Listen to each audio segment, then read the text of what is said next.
আচ্ছা, আমি অনলাইন ব্যবসা দিছি মাত্র এভারেজে ১ মাস প্লাস হবে। তো আমি কিন্তু অনলাইনে ১ মাস আগে একজন অনলাইনের কাস্টমার ছিলাম। তো আমি যখন কাস্টমার ছিলাম তখন আমি কি আশা করতাম একটা পেজ থেকে বা একজন বিজনেসম্যান থেকে আমি চাইতাম যে আমি যে প্রোডাক্টটা দেখছি সেই প্রোডাক্টটাই সে আমাকে দিক।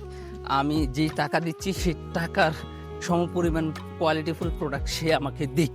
জাস্ট এতটুকুই হচ্ছে কি তার থেকে আশা করতাম। আমার সাথে যাতে প্রতারণা না হয় সেটা আশা রাখতাম। তো আমি চিন্তা করলাম অ্যাজ এ কাস্টমার হয়ে যদি আমার এরকম চিন্তা ভাবনা থাকে, আমি এখন যেহেতু অনলাইন ব্যবসা দিছি, আমি যদি এই থিওরিটাকে মাথায় নিয়ে আমার কাস্টমারদের চাহিদা আমি ফিল আপ করতে পারি, তাহলে তো আমার ব্যবসা আসলে লস হবে বা হচ্ছে ব্যবসা না হওয়ার কোনো কারণ আমি দেখতে পাচ্ছি না। তো আপনাদের কি মনে হয়, আমি যে এই থিওরিটা বললাম এগুলো যদি আমি আমার ব্যবসা ঠিক রাখতে পারি, তাহলে কি মনে হয় আমার ব্যবসা হবে?